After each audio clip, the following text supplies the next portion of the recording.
حسبي ربي جل الله ما في قلبي غير الله نور محمد صلى الله لا إله إلا الله. Masalah, seluruh problem, bahkan seluruh urusan yang ada dalam kehidupannya akan diperbaiki oleh Allah. Para salafus saleh mengatakan, man aslaha bainahu wa bainallah aslahallahu bainahu wa bainal khalaiq. Barang siapa yang memperbaiki hubungannya dengan Allah, niscaya Allah akan memperbaiki hubungannya dengan makhluk-makhluk yang lainnya. Tak kala kerusakan ataupun kekurangan, tidak ada keharmonisan hubungan seorang hamba dengan Tuannya yaitu Allah, maka timbullah di sana permasalahan, timbullah di sana musibah, timbullah di sana bencana dan macam-macam. Tak kala seseorang sudah mulai renggang dan jauh daripada Rabbnya, maka alhamdulillah yang telah mengumpulkan kita pada pagi hari yang mulia ini. Kita pada hakikatnya menghadiri majlis seperti ini dan majlis-majlis yang lainnya, kita ingin menyebut-nyebut Allah, kita ingin berzikir pada Allah, menyebut hukum agama Allah, menyebut tentang sirah kekasih Allah Ta'ala Nabi besar Muhammad sallallahu alaihi wasallam. Kita mendengarkan ajaran-ajaran Islam, kita mendengarkan keutamaan-keutamaan beribadah, kita mendengarkan terkadang daripada kisah-kisah surga dan neraka. Pada hakikatnya kita adalah mengingat Allah. Tetapi kalaulah kita meneliti, tak kala suatu jamaah, suatu kelompok duduk bersama-sama mengingat Allah Ta'ala, ternyata bukanlah mereka yang mengingat Allah, justru Allah lah yang mengingat mereka. Dalam hadis sahih Muslim, Nabi SAW bersabda dalam hadis qudsi bahwasanya terjadi percakapan dan perbincangan antara Allah dan para malaikat. Inna lillahi malaikatun sayyahun. Allah itu memiliki para malaikat yang sayyah. Sayyah ini seperti kalau kita bahasakan dalam bahasa modern adalah turis. Bukan maknanya malaikat itu turis, tetapi apa orang turis itu? Suka berjalan mencari sesuatu ya, mencari kegembiraan. Malaikat-malaikat yang diciptakan Allah sengaja untuk mencari majelis-majelis ilmu dan majelis zikir, berjalan ke sana. Apabila menemukan satu majelis zikir, maka akan saling tanadau, mereka akan saling memanggil satu dengan yang lain. Halummu ila bughayatikum, datanglah kalian, berkumpullah, inilah tempat yang kalian cari-cari ini nih. Majelis ini, majelis ilmu, majelis zikir, bacaan Quran, tahlilan dan sebagainya, ini yang kalian cari. Ketika berkumpul seluruh malaikat mendengarkan dan menghadiri majlis tersebut, mereka kembali kepada Allah. Allah bertanya, dari mana kalian? Maka akan mereka mengatakan, ya Rabb, kami datang daripada sekelompok hamba-hambamu yang lagi berzikir. Yumajjidunak wa yusabbihunak wa yuhammidunak.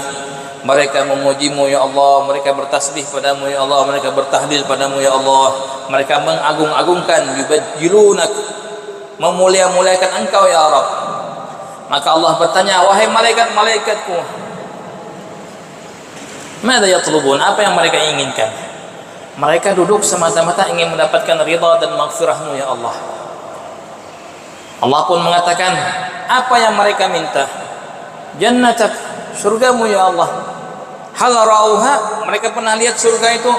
Ma ra'auha, tidak pernah lihat ya Allah. Bagaimana perasaan mereka terhadap surga tersebut? Ya Allah, mereka sangat-sangat menginginkan masuk surga, berharap sekali untuk masuk ke dalam surga ya Allah. Apakah mereka menakuti sesuatu? Betul ya Allah.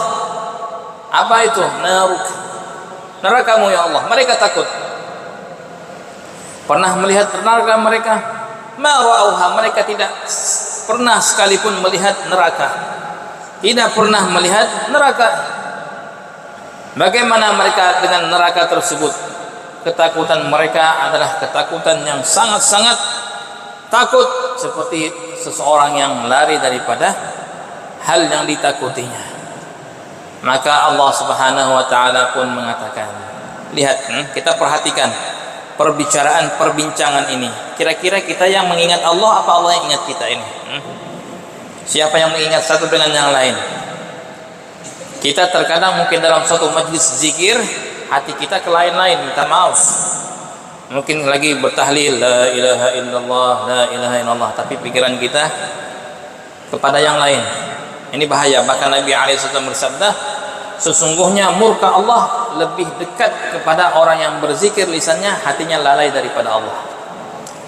Berzikir, hati hadirkan, fahami, resapi, hayati makna la ilaha illallah, hayati makna Allahumma salli ala sayyidina Muhammad. Jangan sampai kita berzikir hati lalai daripada Allah Ta'ala. Dipertanyakan, hadir kita dalam majelis, terkadang kita ingat Allah, terkadang lupa pada Allah. Tapi perbincangan antara Allah dan malaikat-malaikatnya menunjukkan Allah Ta'ala menanyakan dan mengingat bagaimanakah keadaan hambanya yang duduk dalam majelis tersebut. Subhanallah. Bukan itu saja, kita kalau diingat-ingat oleh orang besar, gimana kita? Kau tadi disebut oleh si fulan, raja fulan, sultan fulan. Oh, sebutnya dengan sebut kebaikan. Oh, bilangnya engkau ini orang baik, engkau ini. Oh, bagaimana perasaan kita apabila dipuji-puji oleh orang yang kita agungkan? Keagungan siapapun di atas muka bumi adalah fana, adalah sirna dibandingkan dengan keagungan Allah Ta'ala. Yang memuji kita, yang mengingat kita Allah Subhanahu wa Ta'ala, maka betapa gembiralah seorang hamba tersebut tatkala dia ditanyakan oleh Allah tentang hal ihwalnya dalam majlis. Maka Allah mengatakan kepada malaikat-malaikatnya, wahai malaikat-malaikatku, maka apa yang mereka inginkan surga aku berikan, neraka yang mereka takut daripadanya aku akan jauhkan mereka daripada neraka, dan aku akan mengampunkan mereka dengan berkumpulnya mereka semata-mata untuk berzikir kepadaku. Ternyata majlis-majlis seperti ini adalah majlis maghfirah, majlis ampunan. Seorang malaikat bertanya, ya Rabb, ada satu orang datang mampir ke majlis tersebut tanpa niat apapun juga, hanya mampir saja, lihat orang kumpul-kumpul, duduk juga kumpul-kumpul, tidak faham apa yang dibicarakan, yang penting dia duduk saja. Maka Allah pun mengatakan, wa bihi qad ghafartu humul qaum la yashqa bihim jalisuhum. Aku pun mengampunkan orang yang datang tersebut, merekalah suatu kaum dan tidak akan sia-sia orang yang akan duduk bersamanya. Orang datang saja ke dalam suatu majlis tanpa niat apapun juga diampunkan oleh Allah. Bagaimanakah orang yang datang dengan niat menuntut ilmu, orang datang dia dengan niat untuk meningkatkan iman dan ketakwaannya? Bagaimanakah keadaan orang yang berniat datang ke majlis ilmu untuk lebih dekat kepada Allah, untuk lebih mengetahui apakah perintah Allah Subhanahu wa Ta'ala ke atas dirinya? Maka ma'asyiral muslimin wal muslimat rahimakumullah, majlis apapun yang dibuat ataupun yang ada di mana-mana tempat sekalipun, di masjid, di aula, di rumah, maka hadirlah majlis tersebut. Pada hakikatnya itulah majlis maghfirah. Itu majlis daripada majlis yang mulia, yang dibangga-banggakan Allah. Orang yang hadir di dalamnya di hadapan para malaikat,